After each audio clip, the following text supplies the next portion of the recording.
함께 나누실 하나님 말씀을 봉독합니다. 구약성경 사무엘상 2장 30절입니다. 구약성경 411면 사무엘상 2장 30절의 말씀을 봉독하겠습니다. 그러므로 이스라엘이 하나님 나 여호와가 말하노라. 내가 전에 네 집과 네 조상의 집이 내 앞에 영원히 행하리라 하였으나 이제 나 여호와가 말하노니 결단코 그렇게 하지 아니하리라. 나를 존중히 여기는 자를 내가 존중히 여기고 나를 멸시하는 자를 내가 경멸하리라. 아멘. 존중은 모든 관계에서 가장 중요한 것입니다. 내가 존중받기를 원하면 상대방을 존중해 줘야 합니다. 상대방을 무시하고도 내가 존중받기를 원하는 사람은 한 부류의 사람뿐입니다. 내가 더 낫고 내가 더 위에 있고 내가 더 힘이 세다는 권력을 가진 사람들입니다. 그건 존중이 아닙니다. 두려움일 뿐입니다. 진정한 존중은 서로가 서로를 인정하고 서로가 서로의 가치를 알고 그리고 그래서 상대를 정말로 마음을 다하고 뜻을 다해서 인격을 다해서 존중해 주는 것입니다. 오늘 우리는 존중할 줄 알아야 존중을 받습니다 라고 하는 제목으로 함께 말씀을 나누려고 합니다. 어떤 것에 대한 올바른 태도를 가진다는 것은 그것의 가치를 옳게 아는 것을 전제로 합니다. 그게 어떤 가치가 있는지를 모르면 그 가치를 먹여줄 수 없습니다. 그러면 내가 그 물건이든 사람이든 대상에 대하여 소홀히 하거나 함부로 하거나 가치 없게 합니다. 세상에서 가장 불행한 게 그런 거죠. 남편이 아내를 무시하고 가치 없게 여기면 그 아내가 어디 가서 대접을 받겠어요? 부모가 자식을 가치 없고 무가치하게 여기고 그리고 하찮게 여기면 그 자식이 어디 가서 자신감 있게 자기 일을 할 수 있겠습니까?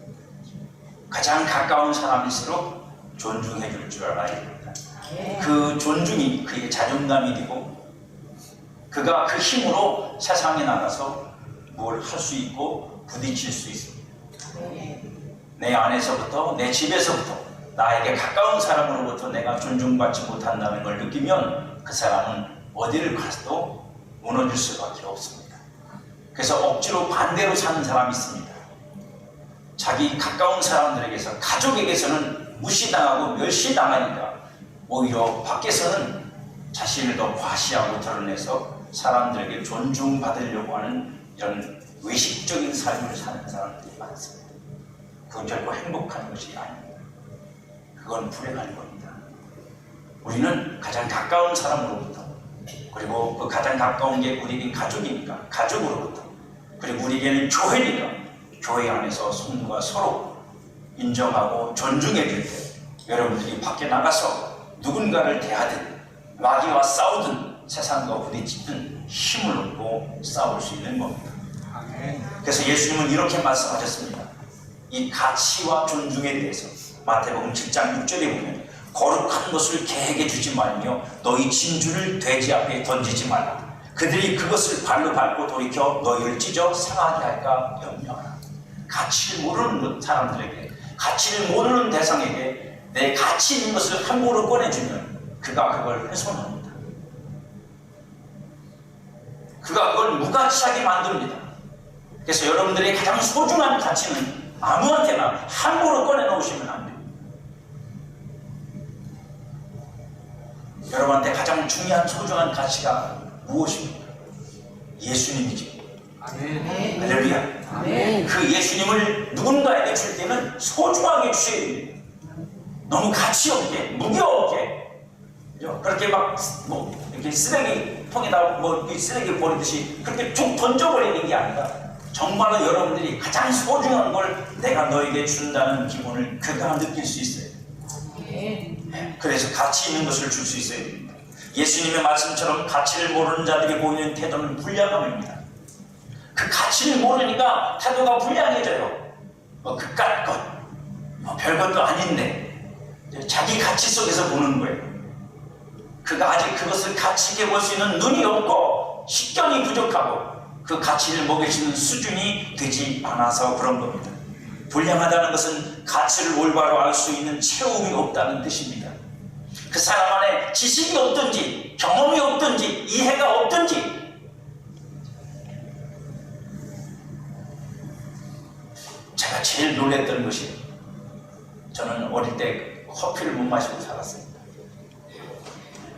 다방을 가본 적이 없는데 어릴 때 누가 다방 가겠어요? 고학년인데 앞에 면 소재지에서 이렇게 농협 창고를 짓기 위해서 와 있는 일꾼들이 저희 집에 와서 몇 명이 살았어요.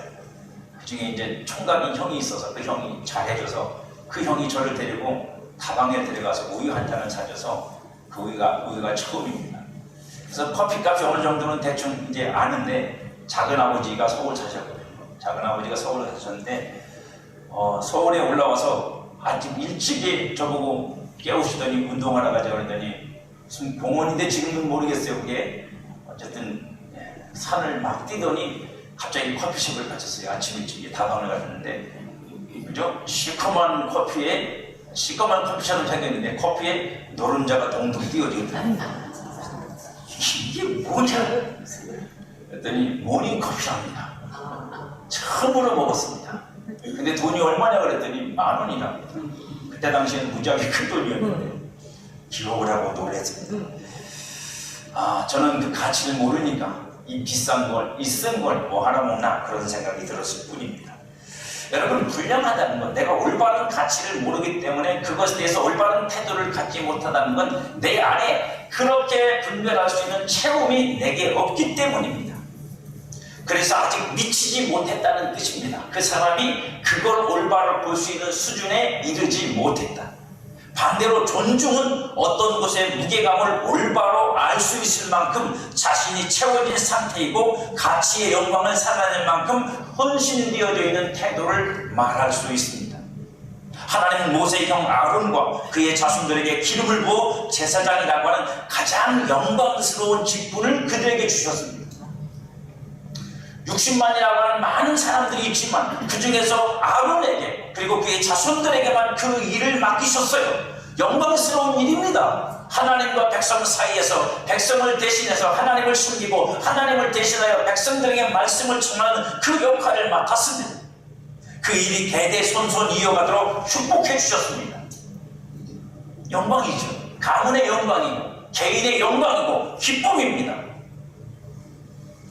출애굽기 40장 12절로 14절에 보면 그 부분을 이렇게 설명하십니다. 너는 또 아론과 그 아들들을 희막 문으로 데려다가 물로 씻기고 아론에게 거룩한 옷을 입히고 그의 기름을 부어 거룩하게 하여 그가 내게 제사장의 직분을 행하게 하라. 너는 또 그 아들들을 데려다가 그들에게 겉옷을 입히고 그 아버지에게 기름을 부음 같이 그들에게도 부어서 그들이 내게 제사장의 직분을 행하게 하라. 그들이 기름 부음을 받았은즉 대대로 영영이 제사장이 되리라 고 말씀하십니다. 이 제사장직이 얼마나 고귀하고 영광스러운 건지 같은 레위 자손들 중에서도 이 아론과 그의 자식들을 부러워하고 신기해서 결국은 그 시기 질투 때문에 하나님 앞에 판단을 받아야 되는 일도 생길 만큼 영광스러운 일입니다. 이것은 하나님께서 모세의 형 아론을 존중해 주신 겁니다. 그들이 다른 사람들과 인격이 좋아서도 아니고 성품이 좋아서도 아니고 그들이 훌륭한 사람이어서가 아니고 하나님이 그들을 그렇게 선택하시고 그렇게 기름 부어 세우시고 하나님이 그들을 존중하시고 인격적으로는 아주 부족하고 성품도 그렇고 뭐 우리가 잘 알지만 이 아론은 모세만큼 강직하지 못하고 아주 미약한 사람 같습니다. 백성들이 막 들고 일어나니까 금송아지 만들어 놓고 던졌더니 나왔대. 던지면 나오는 게 어디 있어요? 자기가 만든 거지. 그럼에도 불구하고 하나님이 기름을 부으셨고 하나님이 선택하시고 하나님이 세우셨기 때문에 하나님이 제일 먼저 그를 존중해 줍니다. 할렐루야. 이게 여러분의 믿음이시거든요. 왜 인간 우리가 성도가 왜 자괴감 속에 빠집니까? 하나님이 나를 어떻게 여기시고 어떻게 대하시며 하나님이 나를 어떻게 존중하고 인정해 주시는지를 우리가 놓치기 때문에 세상 사람들이 나를 어떻게 대하는지 저 인간이 나한테 어떻게 나를 어떻게 취급하는지 그 가치를 세상이 먹이고 다른 사람이 먹이는 가치는 소중하게 여기고 하나님이 나를 어떻게 보시는지 하나님이 나를 어떻게 취급해 주시는지, 나를 어떻게 존중해 주시는지는 여러분에게 그다지 무게감이 없는 것 같아요. 그게 더 중요한 거 아닙니까? 그게 더 무게 있어야 되는 거 아닙니까? 세상 사람들이 다 나를 싫어하고 미워하고 나를 손가락질해도 하나님이 나를 향해서 너는 내 아들이고 너는 내 종이고 너는 내가 선택한 사람이고 나는 너를 사랑한다, 나는 너를 포기하지 않는다, 나는 너를 축복한다고 말씀하시면 그게 여러분의 힘이 되어야 되는 거 아닙니까? 아멘. 근데 어떻게 보면 이게 뒤집어져 있는 것 같아요. 자기가 없는 자들이지만 하나님이 거룩함을 입혀서 세우고 하나님 스스로 그들의 직분을 존중히 여겨서 그들이 드리는 제사를 받아주시고 그들이 드리는 기도를 받아주시고 그들이 백성들을 축복하는 그 축복들을 이루어주시고. 왜요? 하나님은 그들을 존중하시니까요. 그 자리를 존중해주고 그 기름 부음을 존중해주고 그의 직분을 존중해주고.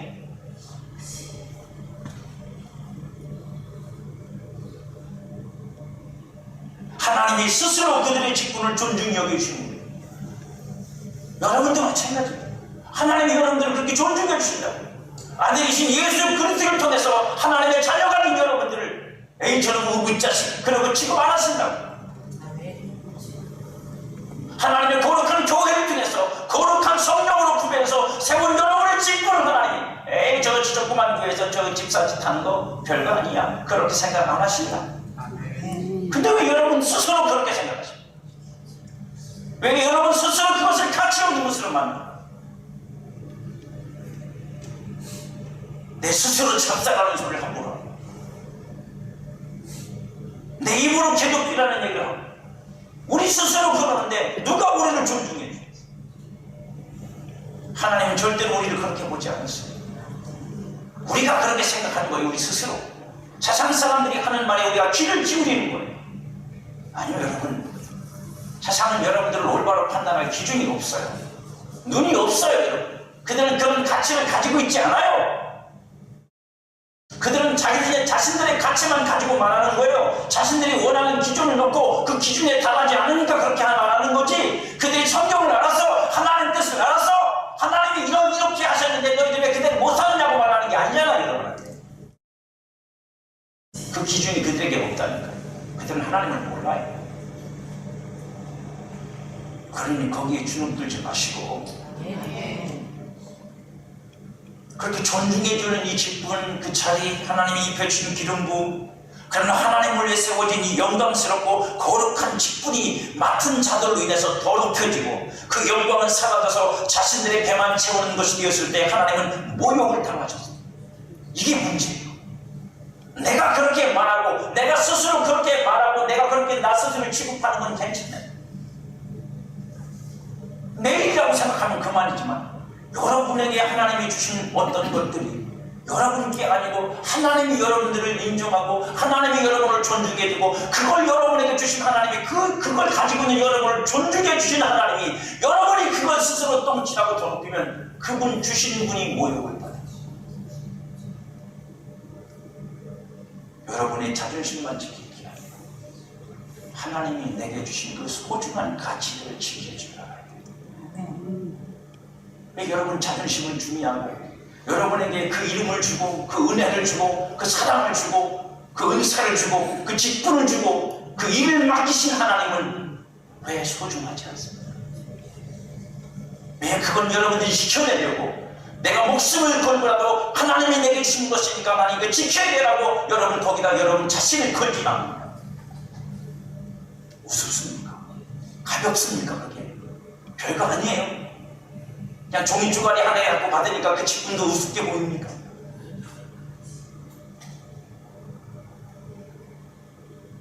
우리가 스스로 그러면 안 돼요. 자 보세요. 하나님의 심정이 뭐냐면 이런 거예요. 사무엘상 2장 35절에 보니까 오늘 본문에서 하나님께서 그죠? 이 아론과 그의 자손들에게 약속하신 그 영원한 기름 부음을 이제 영원하지 않은 것으로 만드시겠다고 말씀하시고 하나님의 본뜻은 35절에 가서 드러내세요. 내가 나를 위하여 충실한 제사장을 일으키리니 그 사람은 내 마음 내 뜻대로 행할 것이다. 내가 그를 위하여 견고한 집을 세우리니 그가 나의 기름 부음을 받은 자 앞에서 영구히 행하리라. 하나님이 얼마나 상처받고 모욕을 받으셨습니까? 이제 내가 다시 제사장을 세울 건데 그는 아론의 자손에서 나오는 게 아니고 다른 데서 나와요. 근데 그가 가지고 있는 건 한 가지뿐이야. 충성된 충실한 제사장이 될 거예요. 어떻게 충실하냐면 내 마음, 내 뜻대로 행할 줄 아는 사람. 내가 그런 사람을 세울 거야. 그리고 그가 영구히 내 기름 부음을 받은 자 앞에서, 그게 누군지 아십니까? 왕 앞에서 그를 세우겠다는 거지. 왕이 그의 기름 부음을 받는 자가 되게 만드시겠다는 얘기예요. 어떻게 보면 왕보다 더 위에 있는 거죠. 이것이 하나님이 기대하신 존중입니다. 하나님이 기대하신 존중, 하나님이 기름을 붓고 하나님이 일을 맡기고 하나님이 직분을 주고 하나님이 세워놓으시고 하나님이 존중하시고 하나님이 기대한 건 뭐냐면 그가 그렇게 하신 하나님을 존중해서, 그러면 내가 무엇을 어떻게 할까? 내게 이런 기름을 부으시고 자격 없는 나를 이렇게 세워주시고 쓸모없는 나를 이렇게 써주시는 하나님께서 원하시는 대로, 뜻하시는 대로, 그 마음이 기쁘신 대로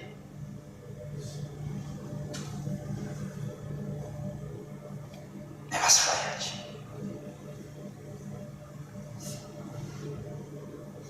그게 하나님을 향한 존중이죠. 그게 하나님을 향한 존중입니다. 하나님은 그 존중을 기대하셨어요.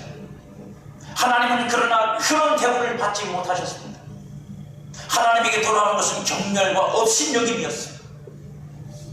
제사장에게 가장 중요한 건 제사를 드리는 일입니다. 이놈의 제사장들이 그 제사를 더럽힙니다. 아론의 자손들, 특히 엘리 제사장의 두 아들은 하나님께 드릴 거룩한 제물을 준비하는데 생으로 드리는 고기도 있지만 삶아서 드리는 고기도 있는데, 이 건방 있는 놈들이 가가지고 그 고기를 삶으면 지들이 먼저 가가지고 하나님께 드리기 전에 지들이 먼저 맛있는 부위는 자르다가 지들 배를 채우고, 이것도 모질러가지고 성전을 섬기는 여자들한테 손을 대고, 그러고도 꼼짝하지 않아요. 아무렇지도 않아. 하나님이 엘리 제사장에게 몇 번이고 경고를 했는데도 그 아버지 엘리도 자식들을 통제하지 않아. 그래서 마침내 하나님이 진노하시는 거예요. 하나님은 마땅히 존중을 받아야 할 대상들로부터 존중을 받아야 할 일에서 무시를 당했고 아무렇게나 해도 상관없는 것으로 희롱을 당합니다. 엘리 제사장을 잊어버리세요. 아론 자손을 잃어버리세요. 이제 우리 문제입니다. 여러분에게도 하나님께서 여러분을 존중해서 세우시고 여러분을 존중해서 주신 것들이 있죠. 여러분들은 그걸 통해서 하나님을 얼마큼 존중하셨습니까? 세상의 어떤 가치보다 별걸 없는, 그래서 우선순위를 따져놓으면 맨 끝에다가 똥 떠밀어 놓고 딴 거 다 하고 나서 시간 남으면, 시간 되면 세상이 나한테 주는 권위가 더 중요하니까, 관계가 더 중요하니까, 그러면서 하나님이 여러분들을 존중해 주는 그것을 통해서 오히려 하나님을 무시하고 멸시하지 않으셨습니까? 결국 하나님은 이런 결정을 내리셔야 했습니다. 나를 존중히 여기는 자를 내가 존중히 여기고 나를 멸시하는 자를 내가 경멸하리라.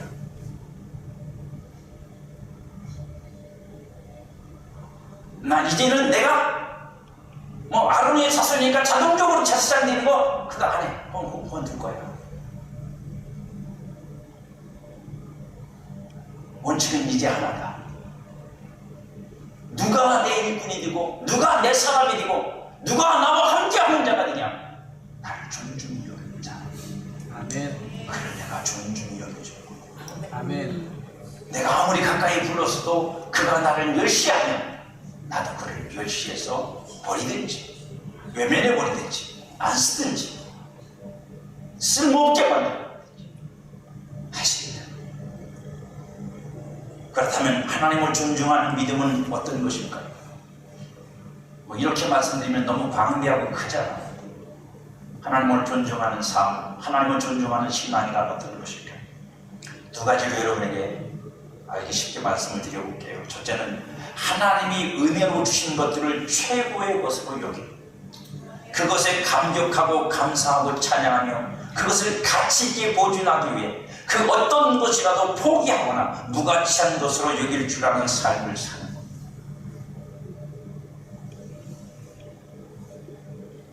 바울은 빌립보서 3장 7절 이하에서 이렇게 우리에게 자신의 신앙을 고백합니다. 그러나 무엇이든지 내게 유익하던 것을 내가 그리스도를 위하여 다 해로 여길 뿐더러 또한 모든 것을 해로 여김은 내 주 그리스도 예수를 아는 지식이 가장 고상하기 때문이다. 내가 그를 위하여 모든 것을 잃어버리고 배설물로 여김은 그리스도를 얻고 그 안에서 발견되게 함이니 내가 가진 의는 율법에서 난 것이 아니요 오직 그리스도를 믿음으로 말미암은 것이 곧 믿음으로 하나님께로부터 난 의이다.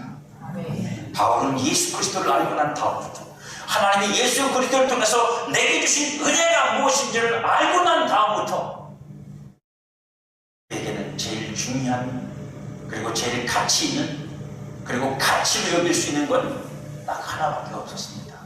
그 예수 그리스도. 여러분은 어떻습니까? 예수님 만나셨나요? 거듭나셨습니까? 성령까지 받으셨나요? 그럼 여러분들 속에서 제일로 가치 있고 제일로 존귀하고 그 어떤 것도 그 자리를 감히 넘을 수 없을 만큼 여러분에게서 가장 높은 곳에서 가장 권위를 가지고 가장 존중받고 있는 게 예수님 맞습니까?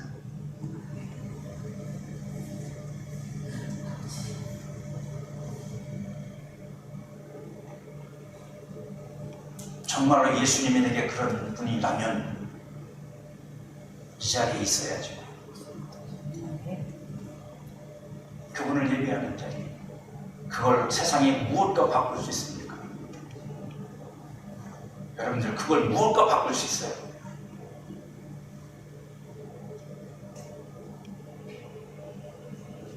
사실은 없어요. 바꿀 수. 저는 여러분 합리적인 얘기를 하는 게 아닙니다. 인간적인 얘기를 하는 게 아니에요. 신앙 얘기를 하는 거예요. 신앙 안에서 그게 바뀌어지든가요? 여러분의 믿음 안에서 주님이 주신 은혜 안에서 나를 사랑하신 사랑 안에서 나 때문에 십자가에 죽으신 예수님의 십자가의 죽음을 놓고도 그게 되든가요? 그게 됩니까 여러분? 아무리 예수가 나를 위해 죽었어도 난 이게 더 중요해. 그렇게 되시든가요? 여러분에게는 그리스도와 그가 우리에게 주신 은혜와 사랑과 믿음과 복과 약속과 영광과 천국과 하나님의 자녀라는 신분 그리고 그분을 향한 우리가 할 수 있도록 예배, 기도, 찬양, 그분의 말씀, 그분의 뜻을 따르는 순종, 그분이 명하시는 계명인 사랑을 행함, 십자가를 지는 일, 그의 몸인 교회를 향한 헌신보다 더 소중한 것이 무엇입니까?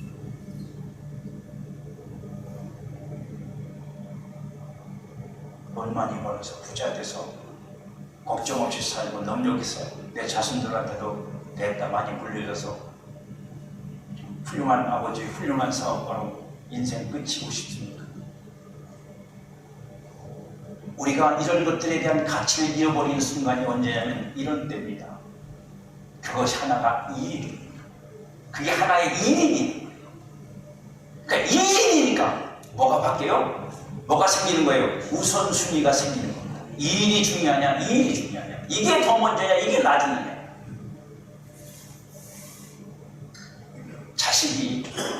자식이 정말 부득이한 경우가 아니면 미룰 수 없는 일이 뭔지 아십니까? 부모님을 위해서 해야 되는 일입니다. 그건 일이 아닙니다. 내가 부모님을 위해서 해야 될 어떤 것들은 일이 아니라고요. 내가 업무를 보듯이, 그죠? 이 업무가 바쁘면 저 업무를 나중에 하고, 저 업무가 바쁘면 이 업무를 나중에 할 수 있는 거잖아요. 하지만 부모를 위해서 뭘 하는 일은 모든 일을 천피하고 스톱시키고라도 해야 될 일이지. 그걸 일로 여기니까 자꾸 뒤로 밀려나가죠. 저도 마찬가지고, 저도 그런 경험이 있으니까. 바빠서 그러다가 그러면 제일 쉽게 물러나는 게 뭐냐면 내 가족과 내 부모님. 근데 사실은 그러면 안 되거든요. 그분들은 일이 아니에요. 그분들은 내 존재. 그분들한테 내가 서비스 해주는 게 아니에요. 그분들을 만나면 나는 살아나는 거고, 그분들을 만나면 나는 내 존재감을 느끼는 거고, 내가 누군지를 확인하는 거고, 진짜 행복해지는 겁니다. 여러분, 하나님이 우리에게 주셔서 우리가 하나님 앞에 가지고 있는 이 기독교적 가치와 신앙 안에서 우리가 하나님께로부터 얻어서 우리가 하나님 앞에 행해야 될 이 모든 일들이 일입니까? 여러분들이 그냥 하나님 앞에 서비스 해드리는 겁니다. 아니면 그걸 하면 할수록 여러분들이 살아납니까? 일입니까? 이거 아니어도 할 일 많고 바쁜 거.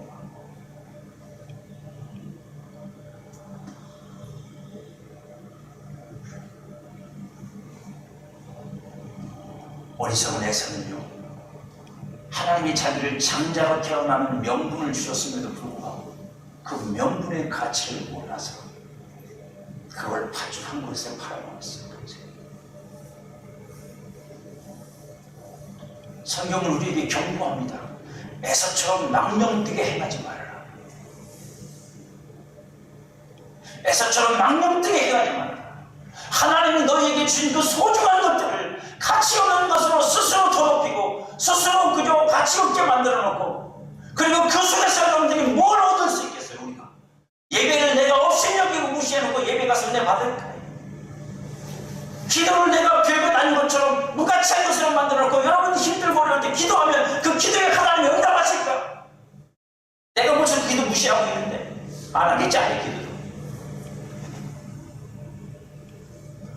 하나님의 말씀은 그냥 소설처럼 만들어진 거라고 여기는 사람이 그 말씀 속에서 자기 인생의 답을 찾을까요?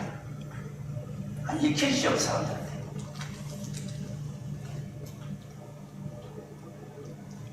하나님이 주신 것들을 여러분들이 존중해야 하나님을 존중하는 겁니다. 하나님은 보이지 않으세요. 여러분들이 존중하려고 막 난리를 치고 어디 계신지 알 수도 없어요. 하지만 분명한 그분이 내게 나타내 보여주셔서 내 것이 되게 만들어주신 걸 갖고 그분을 존중하세요. 그 은혜, 그 사랑, 그 말씀, 그 예배, 기도, 그분을 따라서 살아야 될 삶의 가치들, 그걸로 저와 여러분들이 하나님을 존중하는 법을 배우셔야 돼요. 그걸 여러분들이 존중히 여기면서 그것을 통해서 하나님을 만나고 하나님과 관계를 갖고 계속해서 그걸 통해서 하나님을 추구해 갈 때 하나님은 존중을 받으세요. 하지만 여러분들이 그것들을 무시하면 그 순간 여러분은 마지막 보루를 포기하는 거예요. 뭐에 대한? 하나님에 대한. 보이고 나타난 하나님이 주신 것들도 탁 외면해버리고 놓았는데 안 보이는 하나님을 그가 자성을 기초했다고요? 어림도 없습니다. 안 되는 얘기입니다. 그건 우기는 거에 본인이 될 수 있다고 해요. 하기 싫어서.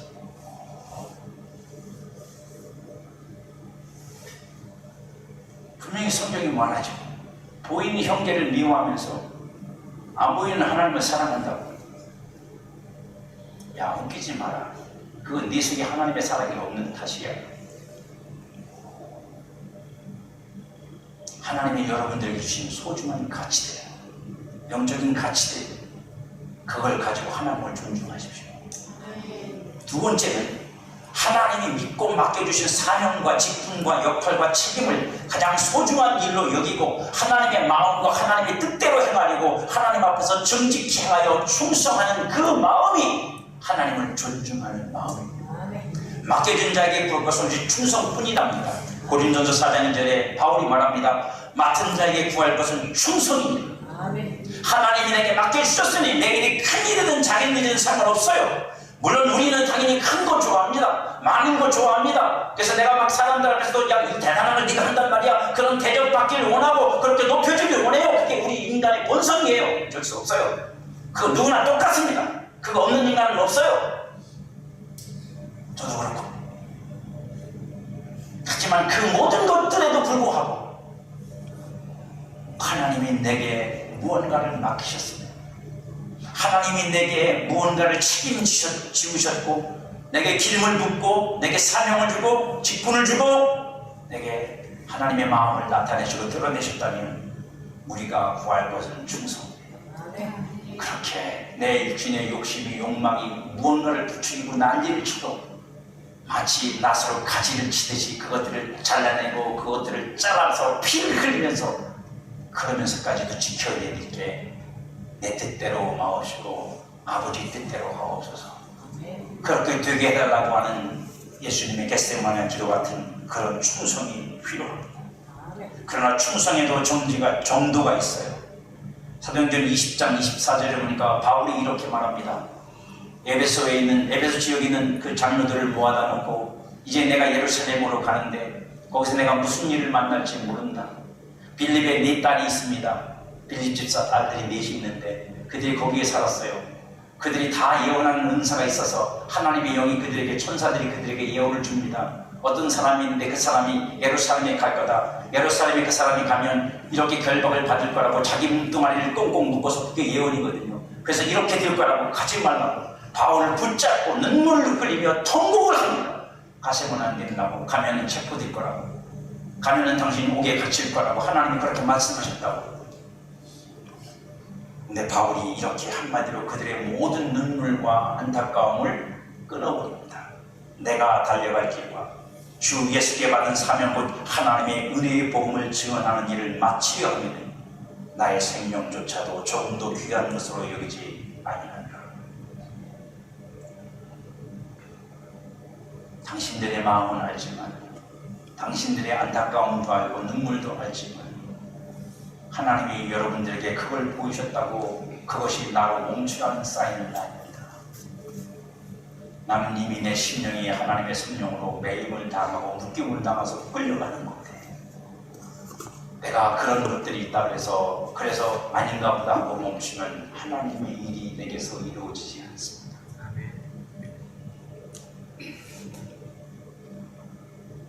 내게 맡기신 일을 소중히 여기지 않는 맡기신 일을 그분의 마음과 뜻에 찰 만큼 온전히 이루어드리고자 하는 열정이 없으면 존중하지 않으면 그 순간에 멈추죠. 그래 예언이 있었단 말이야? 그럼 하나님이 가지 말라는 거네.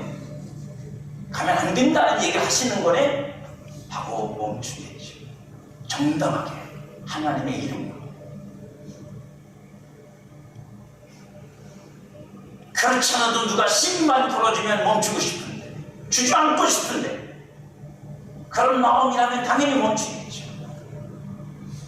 하지만 이미 바울은 하나님의 확고한 뜻이 무엇인지를 알았고 그 뜻으로 자신이 꽁꽁 묶여져서 요셉처럼 심장이 깨뚫려서 끌려간다는 걸 알았어요. 그러니까 그 하나님을 존중합니다. 그리고 그 일을 위해서 겁없이 합니다. 그가 예루살렘에 옥에 갇혔을 때 예수님이 그에게 나타나셨습니다. 그리고 말씀하십니다. 네가 로마도 보아야 한다. 잘했다 해주나 나 함께 가자. 하나님이 여러분들에게 맡겨주신 그 기름 부 직분 사명 여전히 있습니까? 가지고 계십니까? 그게 소중하십니까?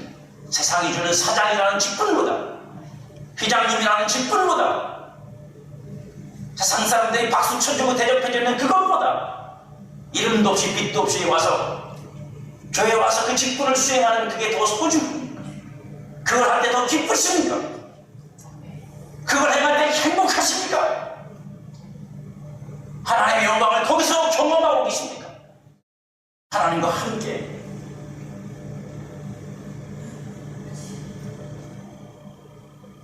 내가 존중하지 않아요. 그 속에서 나를 존중해서 그 일을 세우신 하나님을 만날 수 없어요. 중요한 건 그거거든요. 일을 잘했냐 못했냐가 아니라 그 일을 통해서, 그것을 통해서 나를 세워주신, 나를 존중해 주신 하나님을 내가 존중할 때 그 일 속에서 만나는 거예요. 만나시기를 축복합니다. 그럼 그 일은 더 존귀해져. 못 뺏길 수가 없어. 세상에 그 무엇도 못 뺏어가. 단순히 서비스해 주는 게 아니라 나는 여기서 하나님을 만나. 아멘. 난 여기서 하나님을 만나고 있는데 이걸 어떻게 뺏겨요? 하나님의 법칙은 분명합니다. 하나님을 존중하는 자가 하나님께 존중을 받습니다. 아멘. 하나님을 사랑하는 자가 하나님의 사랑을 더 받습니다. 아멘. 하나님을 찾는 자가 하나님을 만날 수 있습니다. 나를 사랑하는 자들이 나의 사랑을 입으며 나를 간절히 찾는 자가 나를 만날 것이라고 분명히 말씀하십니다. 믿음으로 행하여 노력하지 않는 자는 아무런 열매도 결과도 얻을 수 없습니다. 내가 하나님을 존중하기 위해서 그렇지 못한 내 자신의 모든 것을 주님 앞에서 마치 폐기물 처리하듯이 처리해가면서 하나님을 존중하는 삶을 살려고 믿음으로 사는 사람과 그렇지 않은 사람을 어찌 하나님이 동등하게 대해 주실 수 있겠습니까? 대접을 받고자 하면 여러분도 대접해야 합니다. 그게 율법의 강령이라고 성경은 말합니다. 율법의 전부라고 말합니다. 하나님은 하나님을 존중하는 자를 오늘도 찾고 계십니다. 아멘.